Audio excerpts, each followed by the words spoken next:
You'll hear that I had much more of a wind-up for him for that. I talked about quarterbacks who arrive and there's too much pressure and they fall apart, and it's better maybe to be a later round pick and develop off radar. And do you kind of wish that maybe you're in that situation? And his response, flatly and quickly and immediately, no, Chris. He wants it. He embraces it. And that's the kind of confidence you have to have. Right? You're never going to survive at the NFL level if you don't walk through the door with supreme confidence. Even if you have nothing to back it up with, like you still have to have the confidence when you walk through the door.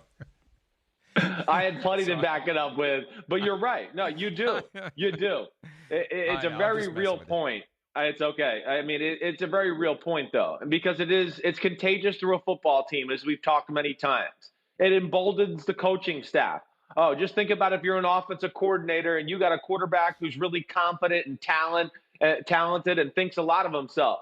It empowers the offensive coordinator to put more plays in the playbook. Let's be more creative. This guy's great. He gets everybody to kind of come along when there's a new play in the offense and make sure everybody's on the same page so I can continue to build this offense and do things like that.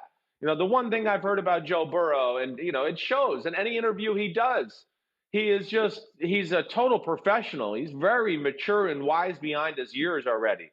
He really is. And that's another thing that it reminds me of Peyton Manning in a lot of ways. Not only his style of play and everything he can process and how quickly he does it, but, you know, just after every game this year, even though he was the best thing going since sliced bread, he never took the cheese. He always gave, you know, a lot of, positive talk about his teammates and things like that. And, you know, I've heard the Bengals have been blown out of the water so far by some of their conversations by Joe Burrow and just how detailed and professional he is.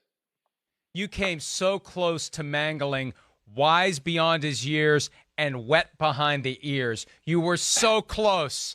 I almost mangled a lot of things right there. I did. I asked him what he does best, what his best attribute is, because he can do it all. You've studied the film. You've raved about him on this show.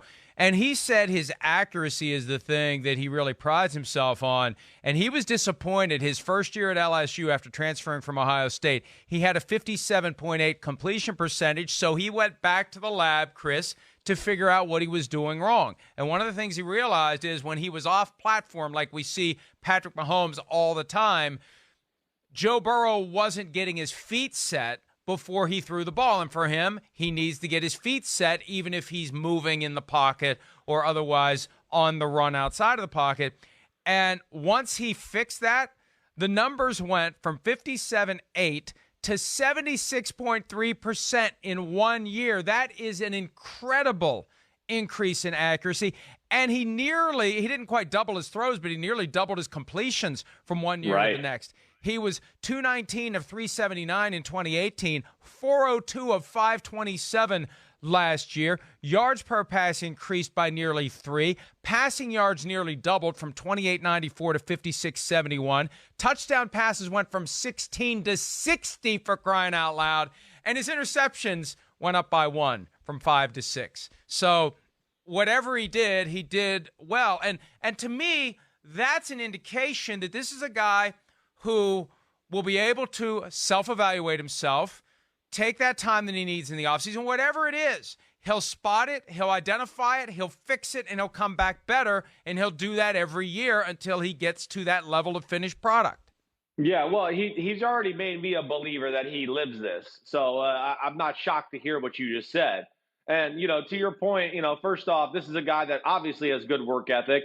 More comfortable year 2 at LSU, the Joe Brady factor and him being there and the offense and everything about that. But, you know, I find it intriguing what you talk about, Mike, as far as, you know, those off-platform type throws and things like that, because it's the thing I'm most impressed by with Joe Burrow. I mean, Joe Burrow, for a national championship football team, their pass protection was horrible. I mean, it was not good. It really isn't. He's under duress, you know, all the time and has to make so many throws with people around him, hanging on him, kind of moving in the pocket, but still throwing a 20-yard deep crosser and putting it on the screws. I mean, the accuracy is so impressive. And I don't give a damn about accuracy when oh man, the pocket's clean and you could throw a 5-yard slant to a wide open receiver. Whoa, I can find somebody down here in New Jersey high school that's going to be able to do that. Big whoopee. Okay. What I want to see is a guy, when you're going to be the high draft pick or the number 1 draft pick, you're going to go to a team that's not very good and has had a really bad offensive line the last few years. You're going to have to make some plays with your pure ability. And he can do that. And not only does he have the brains like a Peyton Manning, but he's just very athletic in the pocket to hop around and make those off-platform type throws, Mike, that you talked about. And to me, that was the number 1 thing that jumped out to me about the positives of his game. And let me tell you, from my perspective, after seeing him play, after hearing your assessment of him, after talking to him yesterday, if I'm the Bengals, I ain't giving up that pick. I don't care what the Dolphins offer me.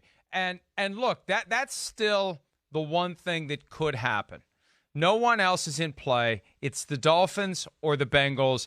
And the question becomes, can the Dolphins put enough on the pile that the Bengals eventually say, there's no way we can say no to this? And if I was calling the shots in Cincinnati, I would say no to anything and everything the Dolphins put, because you don't get many chances to get that transcendent talent. Now, it's easy to say that when you don't have 3 first-round picks plus and maybe a player or 2 or whatever, but I'd try to resist it as best I could if I were the Bengals, because I think he's going to be the real deal, and we'll see. Look, here's the other thing, too. I remember when the Bengals drafted Achilles Smith, and he ended up being horrible, and I've entertained the idea that if Donovan McNabb ended up in Cincinnati and Achilles Smith ended up with Andy Reid, would Achilles Smith have ended up being a good quarterback working with Andy Reid versus what Smith had to work with in Cincinnati? So, where you go when you start your career is always going to be a factor. But if I'm the Bengals, it's going to take a whole lot, Chris, to get me to not take this guy. Yeah, I mean, yes. There's just too many things that are positive, pointing in the right direction.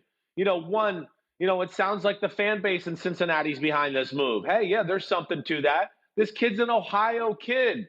That's going to just excite the fan base as well, let alone he had the greatest college season I've ever seen a kid have. I mean, it was unbelievable. Week after week, this wasn't like an LSU defense that was holding teams to 10 points a game either. Their defense let up a lot of yards and points. He had a score. Joe Burrow had a score 30 and 35 and 38 points. I mean, almost every game. So there's just way too many positives. Yes, if I'm the Cincinnati Bengals, there's no way I pass this up. And Mike, to add to that, if I'm the Dolphins, I don't make that trade either. As much as I love Joe Burrow, they have too many things they need to address on their football team right now to just throw it all into if we get Joe Burrow, he'll fix everything. No, you'll get Joe Burrow, and then he's going to have a hard time, and it's not going to look good because you're going to have no support around him, and your team's not going to be very good. And then everybody's going to go, man, Joe Burrow might not have been worth one of the first picks, and then you're going to get fired and everybody down there. So I just think that's a dangerous move for the Dolphins as well. Yeah, but look, if ultimately it's Stephen Ross who's making the call, and Ross loves Burrow, I know, and it doesn't matter, right? If the boss says do it, then you do it, and if it doesn't work, it's the boss's fault. The boss is on record as being the guy who wanted Joe Burrow, but we'll see how that plays out. It would be a stunner at this point, though, if the Bengals trade out of that pick. Hi, I'm Mike Tirico, and thanks for watching. Make sure to hit subscribe for the latest news and highlights from NBC Sports.